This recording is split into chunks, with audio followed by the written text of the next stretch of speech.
Hey guys, so in this video, we're going to walk through the exact step-by-step that we use to scale a brand from $0 a month in email marketing revenue to over $150,000 a month in email marketing revenue in just 4 months. Now we're going to go through everything step by step, pull back the curtain and show you exactly what we do inside of our agency and how we do it and how we were able to get this client such amazing results. So let me share my screen and we'll dive right in.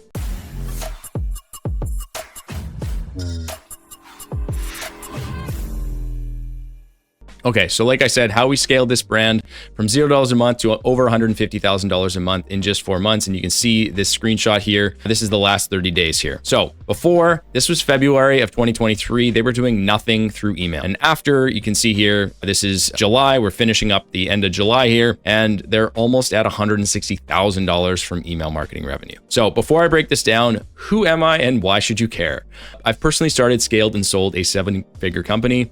I've generated well over $100 million for our clients, and I've helped to scale over 57 and 8-figure e-commerce stores. So let's dive in. Basically, the agenda for today is the before and after, just showing you where they were at, what they were doing before, and what they're doing now. Segmentation, campaign creation, and then diving into our flow stack here. So there's going to be a ton of value in here. Stay tuned, watch through the whole thing. You're going to see a ton of stuff drop in here. So before and after. Before working with us, they were doing $355,000 a month in total online sales. Their February revenue from email was absolutely zero. They were using no ESP. They were just using the basic Shopify templates. In March, client came to us, similar to how you got here, and they had zero segmentation, zero campaigns, and they were relying 100% on paid ads and influencer marketing. They had no set system to retain current client or current customers. When they started, they had 2 main goals. Number 1 was generate at least 20% of revenue from email. And number 2 is segment audiences more and provide more value to their current and potential customers. So month 1, and I'm just going to run through this relatively quickly. Month 1, we just got things set up. It was basically the tail end of March that we had things set up. Very, very small amount coming from email. Month 2 and month 3, you'll notice their overall revenue actually dipped. And this was because they ran out of products. So they ran out of products and they actually pulled back on some of their spend. And that's what happened in month 2 and month 3. Month 4, things started picking up a little bit more. They started getting their inventory back again. And then by July of 2023, just 4 months later, we've added $75,000 per month of new monthly recurring revenue. So what segmentation do we use? This is the first kind of starting block. The key to effective marketing is getting the right message in front of the right people at the right time. This is why segmentation is so important, because you can have the right message in front of the wrong people or sent at the wrong time, and the marketing will fail, right? By grouping customers together into similar groups based off of the segmentation and based off of the engagement and behavior and other sort of personal characteristics, you can create a much more tailored marketing campaign that really resonates with your audience. Segmentation will help you reduce unsubscribe rates, increase customer retention, and improve relationships with your customers, which ultimately will lead to more sales, more revenue, and ultimately more profit. Tip here, the higher the frequency you're sending, the more strict you want to be about who you're sending to. So how do we actually segment? So we segment in kind of 6 different ways. The first thing is considering the level of intent of each customer. So do they have purchase engagement, which is the highest intent, email engagement, or website engagement? Have they effectively, like, purchase engagement would be, have they purchased? Email engagement would be, have they clicked or opened an email? And then website engagement might be, they went to the website, they checked out a product, and they didn't do anything else. Then what we want to do is use a framework called RFV. So this is to further refine and segment based off of recency, i.e., did this happen yesterday or did this happen a year ago? Frequency, i.e., did someone open 1 email or did they open 15, or did they purchase once or 15 times? And then value, i.e., and this is only important for purchases because obviously you can't have a value necessarily on email engagement, right? So value, did they spend $500 or did they spend 50? How we kind of build this out once we've got that segment, these are the kind of core segments that we use. So based off of this, these are the 6 core segments that we use. And we use more than this, but this can be a good starting block for you. The new subscribers is number 1. This is basically just to welcome people to the brand, intro people to the brand. These people haven't purchased. We use 6 core segments. We actually use more than that, but these are kind of like the main segments that we use across pretty much all of our clients. The first segment is new subscribers. Our goal here is to welcome people to the brand and basically provide them an initial incentive for purchasing. Recency, they did this relatively recently, right? They just joined the brand. We're just trying to welcome them. Frequency, not really existent here, and value, not really existent here. Engaged non-purchasers. Okay, these are people who have engaged and opened the emails and clicked on the emails and maybe even went to your cart, abandoned checkout, but they haven't purchased yet. Our goal here is to make them purchase, or to incentivize them, or to prod them to purchase. Recency here is high, frequency is medium, and then value is, again, non-existent. First-time purchasers is the next one. So this is basically people who have purchased once, and our goal is to get them to come back again. Now, if you have a single product, it might be a little bit more tricky. You might have to do gifting, or you might have to do certain sales around, Christmas or Father's Day or Mother's Day, etc. Next piece would be, in addition to that, like product recommendations can help, new product launches, product care tips, etc. This is how we're going to get those people to ultimately not just purchase once, but purchase multiple times here. High recency, so they just did this, they just purchased. Low frequency, i.e. they just purchased once. And then mid value, because they've purchased something. Repeat purchasers, effectively what we want to do here is push them into the VIPs. How are we going to do that? Product recommendations, exclusive offers, early access, sales, new products, etc. These people have purchased relatively recently. They've purchased a couple of times, right? So they're kind of like mid-frequency, and then value, they're higher on the value scale. They're not quite as high as VIPs, which is the next one, but they're getting up there. Our goal with the VIPs is to retain and nurture them. VIP offers, referrals, loyalty programs, etc. High recency, high frequency, high value. These are your best customers. These are super, super important to take care of. The next piece is customer win back. So this is just basically like people who haven't purchased in a while. Maybe they purchased once 178 days ago or 257 days ago. Our goal here is to get them back or to kind of exclude them from our lists. Low recency, low frequency, and then maybe mid value here, mid to low value. While creating your segments is mostly reserved for campaigns, it's really, really important to make sure you're speaking to the right people at the right time with the right message, with flows as well. So I'll dive into that a little bit more in the flow section, but again, segmentation, this type of segmentation is largely used for campaigns. Diving into campaigns. The main campaigns that we use here are going to be the bestseller, the referral. I'll walk through each one of these, exactly what they're used for and how we use them as well. And then I'm going to give you some examples of these campaigns and show you the numbers that they did and what you can expect as well. So bestsellers, it's pretty self-explanatory, promoting your top products, right? This is great for brands with a lot of products. It helps customers focus on the most popular products and the products you want them to focus on. Number 2 is referrals. So turn great customers into brand evangelists. This is more of like a, hey, you know what? Like these people have purchased once or twice or 3 times. Let's see if they can refer one of their friends or family members or something like that. Try to get them into a referral program or loyalty program. Blogger content focus. This is largely just value-based content. We can either have a just educational based content or we can have educational and So we can have just educational based content, or we can have something that's like educational and promoting a certain product, or we can just have more like promoting a certain product, but in a more value driven type of way. Goal here is to build trust, get people onto your site and just build a relationship with customers. Flash sales, pretty obvious here. Our goal here is conversions, and this is great for brands that don't really offer discounts very often. New products, new collections. This is to ultimately get people interested in a new product or new collection line. The influencer celebrity campaign, this can be really helpful too. Social proof or building trust and authority is very, very beneficial, especially if you've got a product with a little bit of a higher average order value. Pre-order campaigns, your goal here is just to drive excitement on a new product launch, right? This is great because you can kind of collect revenue before you even have the product. People, especially early adopters, love to get behind something like this, right? They love to get behind something that, no one else has and get early access. Look at, the Tesla Cybertruck. That's one example. Product spotlight, just promoting a specific product, talking about kind of the benefits and how those benefits can help a consumer. This is really, really powerful. This is one of our favorite campaigns to do.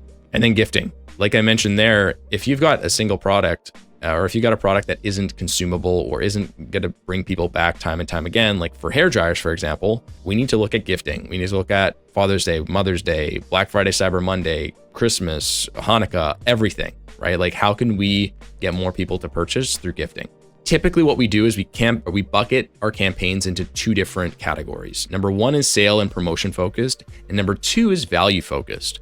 So what I mean by that is like, these are promotional ads. Like our goal here is to get people to purchase. Our goal here is to showcase this, and our call to action is shop now, buy now, save this, shop our Mother's Day, etc. I'm going to walk through a couple of these, and I'm going to make a couple of notes on this as well. So this is an example of our Mother's Day campaign. You can see the stats here. I'm not going to read those off, but we had pretty low open rates and pretty low click rates, right? This is just when we started off working with them. They had a pretty stagnant list, right? So what that means is like, they haven't really engaged the list too often. And if they haven't engaged the list too often, they're probably not going to get a lot of opens. They're probably not going to get a lot of clicks.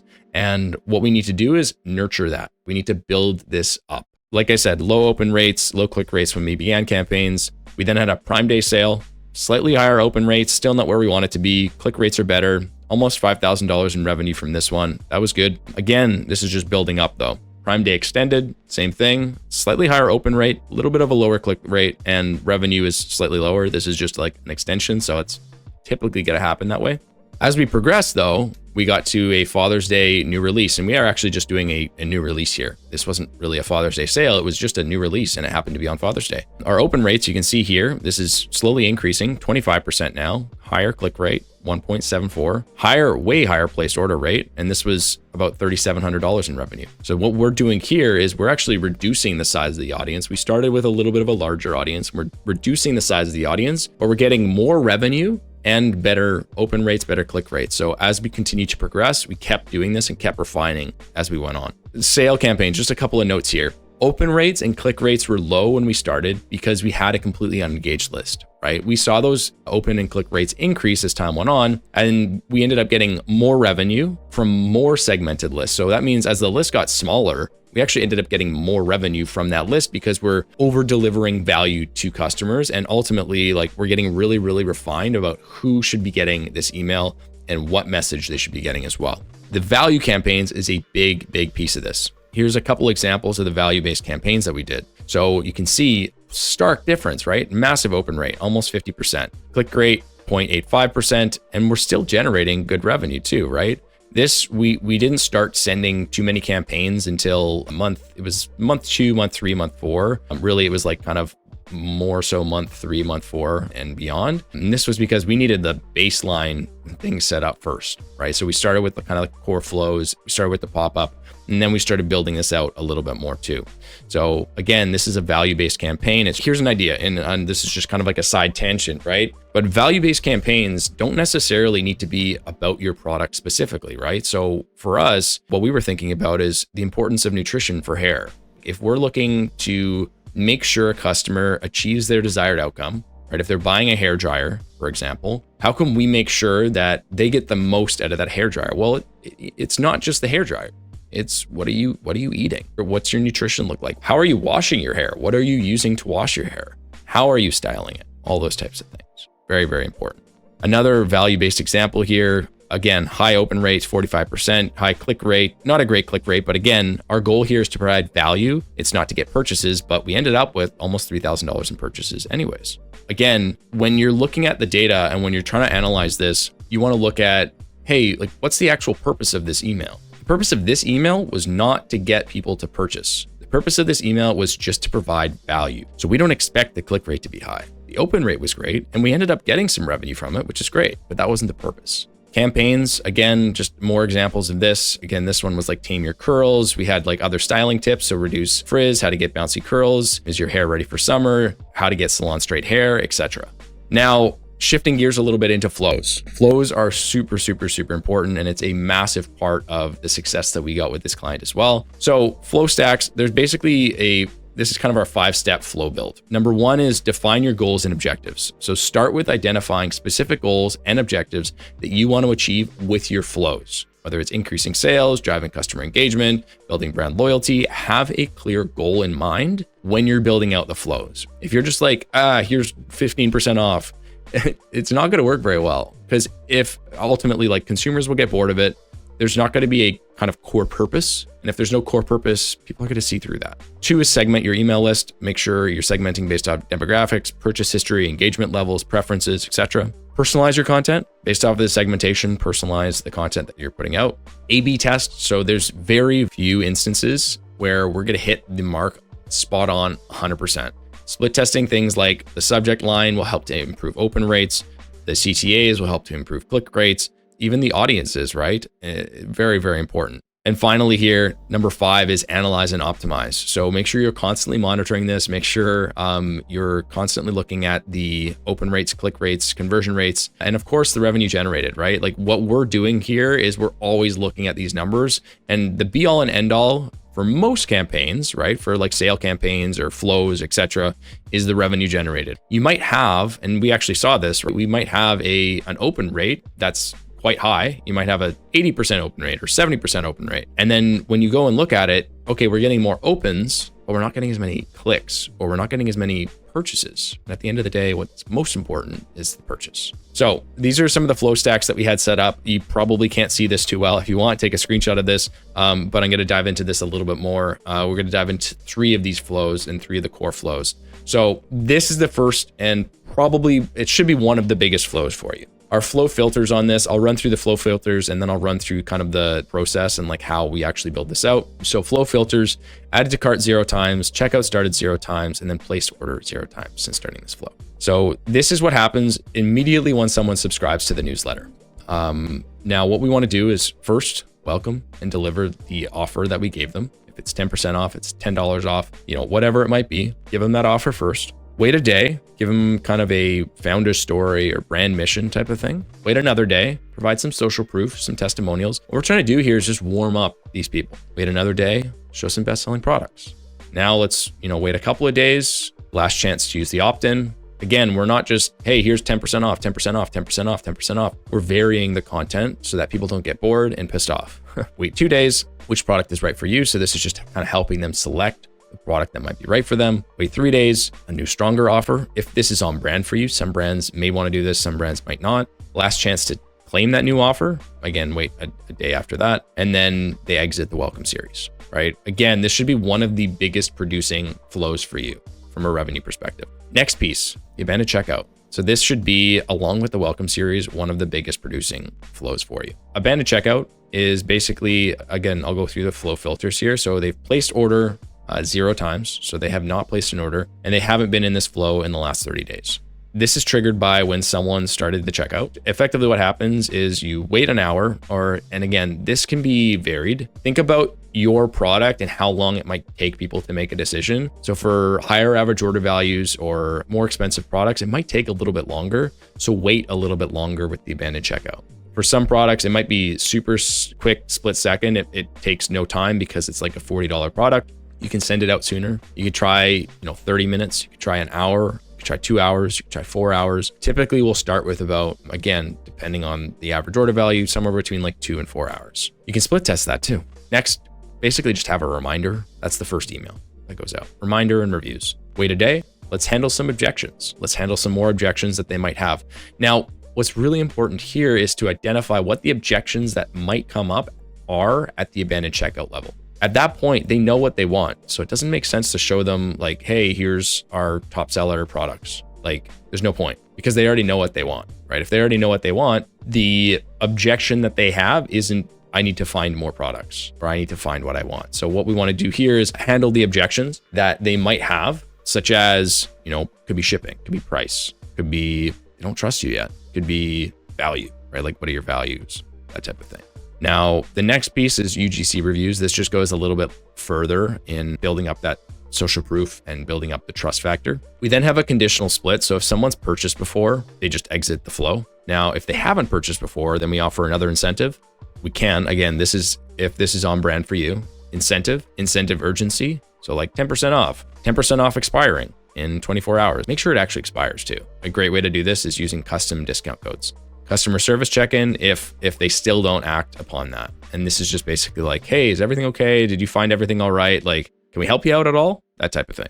This one filtered through not canceled an order. This is really important. Canceled order 0 times. They've refunded an order 0 times as well. We don't want to send this thank you to someone who purchased something and then refunded it a day later or, canceled the order a day later. So what we want to do here is as soon as someone's placed an order with those filters, we want to have a conditional split. Wait a day, conditional split. And what we want to do is we want to customize the thank you based off of person's purchase frequency, right? So what we do is we had has placed order equals 1 overall time. So if the answer is yes, then it's like a personal thank you from founder, wait a day, expectations and kind of build excitement, wait a day, consumption and product care. Now, what we want to do is segment this out so it's not just, it doesn't seem generic, right? And you can do this if you have people who are purchasing 3 times or 4 times or, more than twice too. You can actually do this 3 ways. You could have a conditional split and then you could have another conditional split. But effectively what we want to do here is not just, okay, the first email is, hey, thank you for your order, right? Really appreciate it, that type of thing.